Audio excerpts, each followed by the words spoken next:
Halo Sobat Kompas TV Banjarmasin, apa kabarnya di hari Jumat yang penuh berkah ini? Kembali lagi bersama saya Tasya Euni di Jejak Digital, rekaman peristiwa penting yang terjadi di sekitar Banua kita.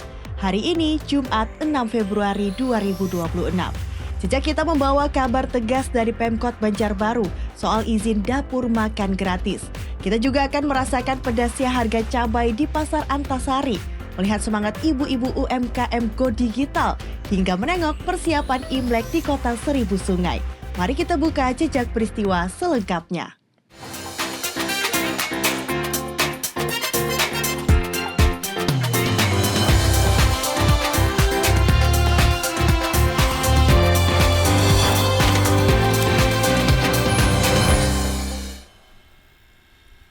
Sobat, urusan perut memang penting, tapi urusan izin ternyata nggak boleh main-main. Hasil evaluasi pemerintah Kota Banjarbaru menemukan fakta bahwa 80% dapur penyedia makan bergizi gratis ternyata belum punya dokumen resmi. Sekarang, para pengelola diberi deadline 1 bulan saja untuk melengkapi semua izin. Kalau masih bandel, siap-siap saja operasionalnya dihentikan. Jadi, yuk segera diurus biar program baik ini jalannya tetap legal dan nyaman. Batas waktu 1 bulan kini menjadi peringatan keras bagi mitra dan yayasan SPPG di Kota Banjarbaru. Mereka diwajibkan segera mengurus surat pernyataan kesanggupan pengelolaan lingkungan atau SPPL serta membangun instalasi pengelolaan air limbah atau IPAL secara mandiri. Kepala Badan Perencanaan Pembangunan Riset Daerah atau Bapperida Banjarbaru, Rahma Kairita, menegaskan bahwa arahan wali kota sangat jelas. Seluruh titik SPPG baik yang sudah aktif maupun yang baru berencana beroperasi wajib patuh pada regulasi daerah. Jika dalam 30 hari ketentuan tersebut tidak dipenuhi, Pemko akan merekomendasikan kepada Badan Gizi Nasional untuk menutup sementara dapur terkait. Bahwa diberi batas waktu 1 bulan kepada seluruh SPPG yang ada di Kota Banjarbaru, baik yang sudah aktif maupun yang belum operasional, itu untuk melengkapi ketentuan. Menanggapi deadline tersebut, Koordinator Wilayah SPPG Banjarbaru, Citra Nur Fitriani menyatakan siap mengawal pengumpulan syarat teknis tersebut. Ia juga mendukung langkah Pemko sebagai dasar kuat untuk menindak mitra yayasan yang tidak memiliki komitmen terhadap pelestarian lingkungan sekitar.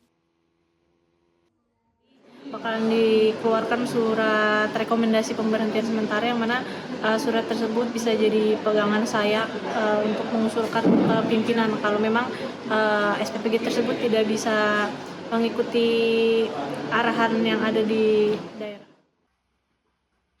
Pihak Korwil memastikan para kepala SPPG saat ini bersikap kooperatif. Langkah percepatan izin ini diharapkan dapat menjamin program pemenuhan gizi nasional di Banjarbaru tetap berjalan lancar tanpa menimbulkan konflik sosial maupun pencemaran lingkungan di kemudian hari. Nabila Ceva, Kompas TV Banjarbaru, Kalimantan Selatan.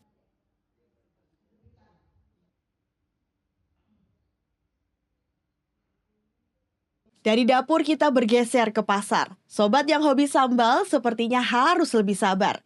Dampak cuaca ekstrim dan banjir di wilayah pemasok mulai terasa di Pasar Sentra Antasari, Banjarmasin.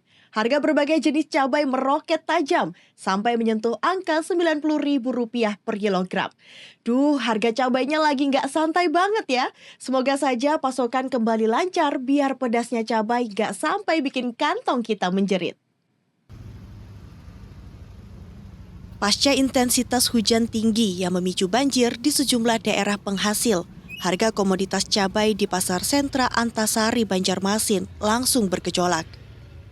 Dalam 3 hari terakhir, harga cabai rawit melonjak dari Rp70.000 menjadi Rp90.000 per kilogram. Kenaikan paling signifikan terlihat pada cabai jenis tiung. Harga cabai ini merangkak naik hingga 2 kali lipat, yakni dari Rp40.000 menjadi Rp85.000 per kilogram. Pedagang mengaku kesulitan mendapatkan pasokan karena banyak lahan petani yang rusak akibat cuaca buruk. Kurang barangnya karena naik, jangannya anjlok kan murah. Ini untuk orang lomboknya. Stok untuk orang bulan. Kira-kira karena apa, Bu? Karena cuma lang hujan tuh, Cuaca, Bu. di cuaca buruk. Meroketnya harga si pedas ini pun langsung direspon negatif oleh para konsumen. Mustafa Kamal, seorang warga, mengeluhkan harga yang kian tak terkendali. Menurutnya, kenaikan ini sangat terasa bagi masyarakat kecil karena cabai sudah menjadi kebutuhan pokok sehari-hari. Hitungannya Pak menambahi pengeluaran belanja hari-hari. Baik pedagang maupun pembeli kini hanya bisa berharap agar fluktuasi harga ini tidak berlangsung lama. Mereka meminta pemerintah segera melakukan intervensi pasar, mengingat kekhawatiran akan terjadinya kenaikan yang lebih tinggi saat memasuki bulan Ramadan mendatang. Syaidah Aisyah, Kompas TV Banjarmasin, Kalimantan Selatan.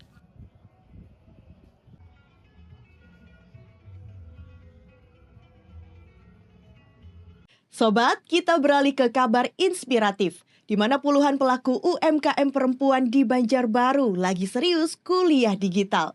Mereka diberi pelatihan pemberdayaan digitalisasi biar produk lokal Banua gak cuma jago kandang di pasar tradisional. Tujuannya keren banget, yaitu biar produk mereka bisa menembus pasar digital yang lebih luas. The power of emak-emak kalau sudah pegang gadget buat jualan, pasti hasilnya luar biasa. Kita dukung terus ya. Penguatan kapasitas pelaku usaha mikro terus digencarkan oleh pemerintah Kota Banjarbaru. Sebanyak 50 pelaku UMKM dibekali dengan keterampilan baru. Mulai dari pencatatan keuangan berbasis aplikasi, transaksi non-tunai, hingga strategi pemasaran melalui platform e-commerce. Digitalisasi kini bukan lagi sekedar pilihan, melainkan kebutuhan dasar bagi para pelaku usaha untuk beradaptasi dengan perubahan pola konsumsi masyarakat. Kepala Dinas P3AP MP2KB Banjarbaru, Erma Epiana Hartati bilang, perempuan harus menjadi motor penggerak ekonomi yang cerdas teknologi. Bahwa para pelaku usaha perempuan ini mereka tidak hanya melek terhadap teknologi, tetapi juga adaptif dan mampu membaca tren pasar. Manfaat pelatihan ini sangat dirasakan oleh para peserta. Salah satunya Suliati, anggota kelompok wanita tani galuh mandiri dari Guntung Manggis. Selama ini produk unggulan mereka seperti keripik bayam hanya dipasarkan secara tradisional dari mulut ke mulut dengan kemasan seadanya. Belum. Kami masih tradisional, ya dari mulut ke mulut aja. Dan kemasannya mungkin juga belum begitu menarik. Jadi kami selalu mengikuti pelatihan-pelatihan kayak gini kalau memang dimungkinkan supaya ada kemajuan dalam produk maupun dalam kemasan. Dengan adanya pelatihan ini, para pelaku usaha berharap dapat segera memperbaiki kualitas visual produk mereka serta menguasai teknik berjualan secara daring. Langkah ini diharapkan dapat meningkatkan omset penjualan, sekaligus memastikan produk khas Banjarbaru tetap eksis di tengah persaingan global. Nabila Ceva, Kompas TV Banjarbaru, Kalimantan Selatan.